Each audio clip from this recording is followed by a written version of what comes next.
5 वर्ष म्हणजे 19 ते 24 मी कुठल्या महत्त्वाच्या सत्तेच्या पदावर नसताना देखील बीड जिल्ह्याच्या जनतेने भरभरून प्रेम आम्हाला लोकसभेमध्ये पण दिलं. अगदी थोडक्यात निसटता पराभव झाला आणि कार्यकर्त्यांनी त्यांची प्रामाणिकता त्यांची लॉयल्टी दाखवून आमच्याबरोबर राहिले.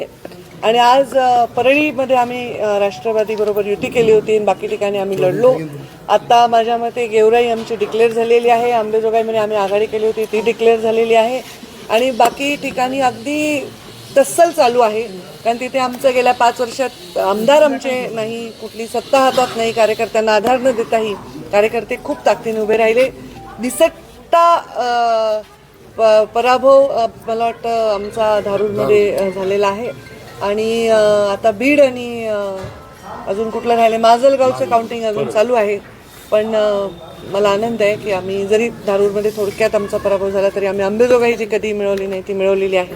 गेवराई आम्ही राखलेली आहे आणि परळीमध्ये एक वेगळी युती करून आम्ही परळीमध्ये पण मोठ्या ताकदीने आम्ही विजयी झालेलो आहोत. तर जनतेने आमच्यावर विश्वास ठेवला, प्रेम दाखवलं आणि एक सकारात्मक कौल दिला. त्याच्याबद्दल मी जनतेचे मतदारांचे मनापासून आभार मानतो.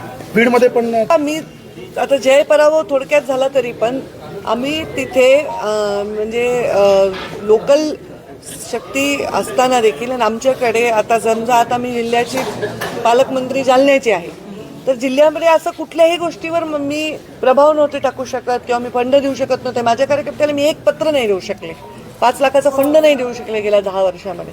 तरी हे कार्यकर्ते एकजूट राहिले आणि त्यांनी विजय मिळवला.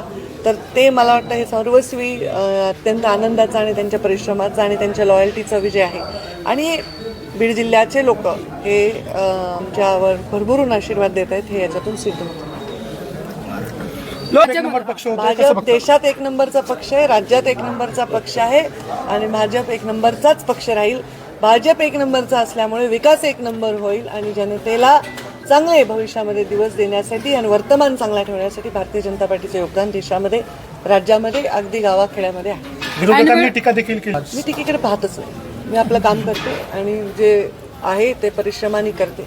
विजय सुद्धा तेवढ्याच नम्रतेने स्वीकारते, पराभव सुद्धा तेवढ्याच म्हणजे धैर्याने स्वीकारते. असा माझा आतापर्यंतचा प्रवास राहिलेला आहे. ऐनवेळी आपण बीड चांगलं झालं. मी तेच म्हणते की आम्ही जिथे 5-10 हजार मतं घेऊ शकत होतो आज तिथे आम्ही 8,500-9 हजारांनी लीडवर आहोत. आणि मी तेच सांगते की सत्ता केंद्र कुठलंही भारतीय जनता पार्टीकडे नसताना आता मी मंत्री आत्ता वर्षापूर्वी झाले पण मी माझ्या जिल्ह्याची पालकमंत्री देखील नाही झाले तरी या जिल्ह्यामध्ये आम्ही आमच्या कार्यकर्त्यांना काहीच ताकद देऊ शकत नसताना भाजपच्या मतदारांचं मी मनापासून आभार मानते. काही ठिकाणी कडक आमची चालली आहे फाईट. बघू आता काय निकाल. परळीकडे लक्ष असतं राज्याचं बीडमध्ये काय चाललंय, बीडमध्ये काय चाललंय. तर ठीक आहे, हरकत नाही. बीड हा राज्याच्या राजकीय केंद्रस्थानी जिल्हा आहे. फक्त आता या बीड जिल्ह्याच्या विकासाकडे सगळ्यांनी लक्ष द्यावं, बीड जिल्ह्याच्या भल्याकडे लक्ष द्यावं. बीड जिल्ह्याच्या मातीतून काम करणारे बीड जिल्ह्यावर प्रेम करू शकतात, बीड जिल्ह्याचा विकास करू शकतात. आणि प्रमुख नेतृत्व आता देशाची मोठी पार्टी भाजप आहे त्यामध्ये प्रमुख कोर कमिटीमधली मी आहे आणि एक प्रमुख नेतृत्व म्हणून जिल्ह्याचा विकास करणे हे माझं दायित्व आहे आणि त्यासाठी मी पूर्णपणे विकासाला समर्पित काम करत राहीन.